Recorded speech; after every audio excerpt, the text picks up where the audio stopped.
नमस्कार, स्वागत है आप सभी का दूरदर्शन समाचार आप देख रहे हैं और देश दुनिया की ताजा तरीन खबरों को लेकर हाजिर मैं कृतिका। अगले आधा घंटे में हम जानेंगे तमाम खबरें, लेकिन सबसे पहले नजर डालेंगे सुबह की सुर्खियों पर। भारत रत्न पूर्व प्रधानमंत्री अटल बिहारी वाजपेयी की पुण्यतिथि आज। देश भर में कई कार्यक्रमों का होगा आयोजन। प्रधानमंत्री नरेंद्र मोदी सदैव अटल में अर्पित करेंगे पुष्पांजलि।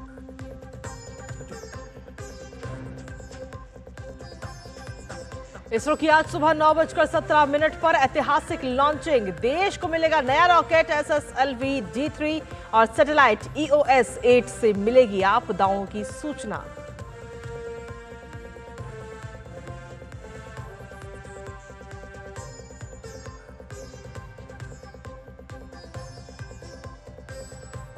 बड़ा प्रदर्शन करने की तैयारी में डॉक्टर्स। DMA आज इंडिया गेट पर निकालेगा कैंडल मार्च। कल सुबह 6 बजे से 24 घंटे के लिए देश भर में हड़ताल का IMA ने किया ऐलान। जारी रहेगी emergency service. Kolkata rape murder case में इंसाफ के लिए बंगाल समेत देश के कई हिस्सों में आज बीजेपी करेगी प्रदर्शन। पीड़ित परिवार के समर्थन में उतरा बॉलीवुड। बंगाली फिल्म और टेलीविजन उद्योग ने भी पीड़ित परिवार के लिए मांगा इंसाफ। आध्यात्मिक गुरु श्री श्री रविशंकर ने की विभत्स घटना की निंदा। और देश भर में मनाया गया आजादी का जोरदार जश्न। विदेश में भी छाए रहे स्वतंत्रता दिवस के रंग। दुनिया भर से वैश्विक नेताओं ने भेजे स्वतंत्रता दिवस के शुभकामना संदेश।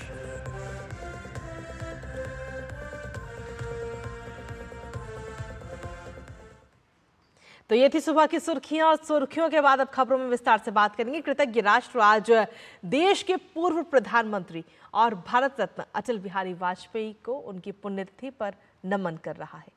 वहीं प्रधानमंत्री नरेंद्र मोदी आज अटल जी के समाधि स्थल सदैव अटल पर जाकर उन्हें श्रद्धांजलि अर्पित करेंगे। भारतीय राजनीति में अजात शत्रु की तरह याद किए जाने वाले भारत रत्न अटल बिहारी वाजपेयी ने राजनीति में रहते हुए एक विशिष्ट और सराहनीय मुकाम को हासिल किया था। आइए एक नजर डालते हैं उनके विराट व्यक्तित्व पर। 25 दिसंबर 1924 को मध्य प्रदेश के ग्वालियर में जन्म हुआ था अटल बिहारी वाजपेयी का। अटल बिहारी वाजपेयी जैसा विशाल व्यक्तित्व उम्र के नंबरों से कहीं परे और विराट है। उनका राजनीतिक सफर 4 दशक से ज्यादा का रहा। नेतृत्व क्षमता ऐसी जिसमें भाजपा ने 2 लोकसभा सीटों से शुरुआत कर केंद्रीय सत्ता हासिल की। साल 1984 में भाजपा को लोकसभा में 2 सीट ही हासिल हुई थी, जिसमें अटल बिहारी वाजपेयी ग्वालियर सीट से खुद चुनाव हार गए थे। लेकिन साल 1999 में वाजपेयी के ही नेतृत्व में देश में एक गठबंधन सरकार बनी। वे पहले ऐसे गैर कांग्रेसी प्रधानमंत्री बने जिसने अपना कार्यकाल पूरा किया। उनकी सहज स्वीकार्यता इतनी थी कि विपक्षी भी उनके मुरीद थे। दीप बुझे पश्चिमी गगन के, व्याप्त हुआ बरबर अंधियारा, किंतु चीर कर थमकी छाती, चमका हिंदुस्तान हमारा। उन्होंने संसद के लिए पहली बार साल 1952 में चुनाव लड़ा और 2004 में आखिरी बार। अटल बिहारी वाजपेयी साल 1957 में पहली बार उत्तर प्रदेश के बलरामपुर लोकसभा सीट से निर्वाचित होकर संसद पहुंचे थे, जिसके बाद वे 5वीं, 6ठी और 7वीं लोकसभा, फिर उसके बाद 10वीं, 11वीं और 12वीं और उसके बाद 13वीं लोकसभा में चुनाव जीतकर संसद पहुंचे। इसके अलावा 1962 और 1986 में वे राज्यसभा के सदस्य भी रहे। संसदीय जीवन से अलग वाजपेयी का राजनीतिक जीवन जनसंघ के जमाने से रहा। उसके बाद साल 1977 से 1980 तक वे जनता पार्टी के संस्थापक सदस्य के रूप में रहे। उस वक्त जनसंघ का जनता पार्टी में ही विलय हो गया था। मोरारजी देसाई की सरकार में उन्होंने 24 मार्च 1977 से 28 जुलाई 1979 तक विदेश मंत्री का पदभार भी संभाला, जिसके बाद जनता पार्टी में टूट हुई और 6 अप्रैल 1980 में भाजपा का गठन हुआ। वाजपेयी जी साल 1986 तक पार्टी के अध्यक्ष रहे। 90 के दशक में राजनीति पूरी तरह से अटल बिहारी वाजपेयी के इर्द गिर्द घूमती रही। भारत के पश्चिमी घाट को मंडित करने वाले महासागर के किनारे खड़े होकर मैं ये भविष्यवाणी करने का साहस करता हूं कि अंधेरा छटेगा, सूरज निकलेगा, कमल खिलेगा। पहले लोकसभा में नेता प्रतिपक्ष, उसके बाद साल 1996 में पहली बार प्रधानमंत्री के रूप में शपथ ली। हालांकि उनकी सरकार विश्वास मत हासिल नहीं कर सकी और 13 दिन में ही गिर गई। उसके बाद साल 1998 में उन्होंने एक बार फिर सरकार का गठन किया, लेकिन आपसी खींचातान और गठबंधन की राजनीति की उठापटक में ये सरकार 13 महीने का कार्यकाल ही पूरा कर सकी और 17 अप्रैल 1999 को सिर्फ एक वोट से वाजपेयी की सरकार विश्वास मत हासिल करने से चूक गई। वाजपेयी सरकार के पक्ष में 269 वोट मिले, जबकि विपक्ष में 270। साल 1999 सितंबर-अक्टूबर में मध्यावधि चुनाव हुए और तीसरी बार वाजपेयी ने प्रधानमंत्री के रूप में शपथ ली। मैं अटल बिहारी वाजपेयी ईश्वर की शपथ लेता हूँ। उन्होंने इस बार साल 2004 तक का न सिर्फ कार्यकाल पूरा किया, बल्कि इस दौरान उन्होंने दिखा दिया कि जोड़ तोड़ की राजनीति के बीच लोकतंत्र की मर्यादाएं और नैतिकता को बनाए रखा जा सकता है। उनके कार्यकाल में भारत 21वीं सदी में प्रवेश कर रहा था। तब उन्होंने सड़क, संपर्क, संचार और सुरक्षा को लेकर देश को एक नया लक्ष्य, नया संकल्प दिया। 13 महीने की सरकार के दौरान उन्होंने साहसिक फैसले किए और पोखरण में परमाणु परीक्षण कर भारत को परमाणु संपन्न राष्ट्र बना दिया। इसके अलावा इंफ्रा विकास के लिए स्वर्णिम चतुर्भुज, प्रधानमंत्री ग्राम सड़क योजना और संचार में नई टेलीकॉम नीति की शुरुआत प्रधानमंत्री अटल बिहारी वाजपेयी के नेतृत्व में ही हुई, जिसका लाभ देश को आज बखूबी मिल रहा है। साल 2009 में वे एक गंभीर बीमारी का शिकार हुए, लेकिन तब तक वे एक ऐसे वटवृक्ष बन चुके थे जहां कई धाराएं आकर एक होती थी। राजनीतिक सामाजिक जीवन में कमाए गए उच्च सम्मान की बदौलत ही साल 2015 में उन्हें भारत रत्न से अलंकृत किया गया। उस वक्त तमाम प्रोटोकॉल को तोड़ते हुए खुद राष्ट्रपति प्रणब मुखर्जी पूर्व प्रधानमंत्री के घर पर पहुंचे और देश के सर्वोच्च नागरिक सम्मान से उन्हें सम्मानित किया। अटल जी का आकर्षक व्यक्तित्व और विशिष्ट स्पष्टवादिता भारतीय लोकतंत्र को हमेशा ही सुशोभित करती रहेगी। और इसी के साथ खबरों में आगे बढ़ेंगे, जहां इसरो अपने तीसरे और अंतिम महत्वपूर्ण उड़ान SSLV D3 के माध्यम से EOS 08 नामक अर्थ ऑब्जर्वेशन सैटेलाइट को लॉन्च करने जा रहा है। इसरो ने इसे अपनी नवीनतम तकनीकों के साथ विकसित किया है।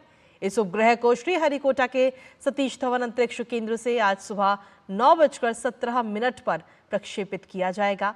ये प्रक्षेपण यान 10 से 500 किलोग्राम के लघु, सूक्ष्म और अति सूक्ष्म उपग्रहों का प्रक्षेपण कर सकता है। आपको बता दें कि ये लॉन्च भारत की अंतरिक्ष यात्रा में एक और मील का पत्थर है। EOS 08 के लॉन्च से अंतरिक्ष में भारत की स्थिति और मजबूत होगी। और इसी के साथ चलिए अब तमाम अन्य खबरों का भी रुख कर लेते हैं, जहां पश्चिम बंगाल में महिला डॉक्टर के साथ दुष्कर्म और नृशंस हत्या के बाद IMA यानी भारतीय चिकित्सा संघ ने 24 घंटे के लिए चिकित्सा सेवाएं बंद करने का ऐलान किया है। 17 अगस्त की सुबह 6 बजे से लेकर 18 अगस्त की सुबह 6 बजे तक चिकित्सा सेवाएं बंद रहेंगी। हालांकि IMA ने यह भी स्पष्ट किया है कि इस दौरान आपातकालीन सेवाएं जारी रहेंगी, लेकिन रूटीन OPD की सेवाएं बंद की जाएंगी। IMA ने यह भी स्पष्ट किया कि इस दौरान टाली जा सकने वाली सर्जरी भी नहीं की जाएंगी। चिकित्सा संघ ने इस बंद के आह्वान से सभी डॉक्टरों को जुड़ने की भी अपील की है।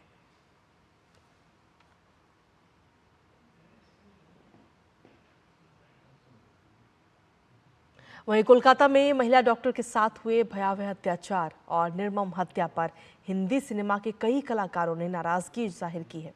इस घटना पर आक्रोश जताते हुए आलिया भट्ट, करीना कपूर, परिणीति चोपड़ा, आयुष्मान खुराना समेत कई कलाकारों ने सोशल मीडिया पर पीड़िता के लिए न्याय की मांग करते हुए पोस्ट साझा की। पश्चिम बंगाल की कानून व्यवस्था पर हैरानी जताते हुए इन कलाकारों ने जल्द से जल्द इस मामले में उचित कार्रवाई की भी मांग की है। तो वहीं आध्यात्मिक गुरु श्री श्री रविशंकर ने घटना पर दुख जताते हुए इसकी निंदा की। श्री श्री रविशंकर ने कहा कि ये बेहद दुखद है कि एक तरफ समाज आने वाली नवरात्रि की तैयारियों में जुटा है, जब महिलाओं की पूजा की जाएगी तो वहीं दूसरी तरफ देश के एक कोने में किसी महिला के साथ इस तरह की दरिंदगी की जा रही है। इस तरह की घटनाओं से स्पष्ट है कि सामाजिक नैतिकता में कमियां रही है। वहीं बंगाल फिल्म इंडस्ट्री के कलाकार इस घटना के विरोध में प्रदर्शन पर बैठे डॉक्टरों से जाकर मुलाकात की। इन कलाकारों ने डॉक्टरों के प्रति अपना समर्थन जताया। तो पश्चिम बंगाल में एक और महिला डॉक्टर की हत्या के बाद से बवाल हो रहा है। तो वहीं अब शक्तिगढ़ के नादुर झपनाटाला आदिवासी पारा इलाके में एक युवती की शत विशत लाश मिलने से हड़कंप मच गया। पुलिस के मुताबिक मृतका एक शॉपिंग मॉल में काम करती थी। लड़की की लाश परिवार के ही खेत में मिली, जिससे परिवार और भी ज्यादा खौफजदा है। इस घटना पर भाजपा विधायक अग्निमित्रा पॉल ने राज्य की टीएमसी सरकार पर सीधा निशाना साधा। उन्होंने कहा कि प्रशासन की निगरानी में हो रहे इस तरह के अपराध महिला सुरक्षा को लेकर बड़े सवाल खड़े करते हैं। साथ ही उन्होंने इस मामले में त्वरित कार्रवाई और न्याय की भी मांग की है। तो कोलकाता में महिला डॉक्टर की रेप और हत्या के बाद वर्धमान में एक युवती की शत-विशत लाश मिलने से पश्चिम बंगाल में महिला सुरक्षा पर अब बड़े सवाल खड़े हो रहे हैं।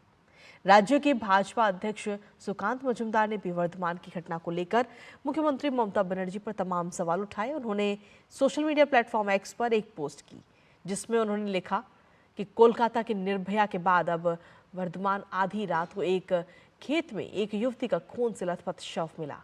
उसका गला कटा हुआ था। बंगाल में एक और मां दुखी है। बंगाल क्रूरता का केंद्र बन गया है।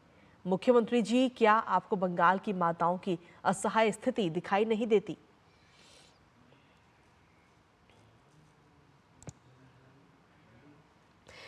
वहीं नेपाल के काठमांडू स्थित दक्षिण एशियाई क्षेत्रीय सहयोग संगठन यानी सार्क देशों द्वारा नई दिल्ली स्थित संचालित साउथ एशियन यूनिवर्सिटी में 78वें स्वतंत्रता दिवस समारोह का शानदार आयोजन किया गया।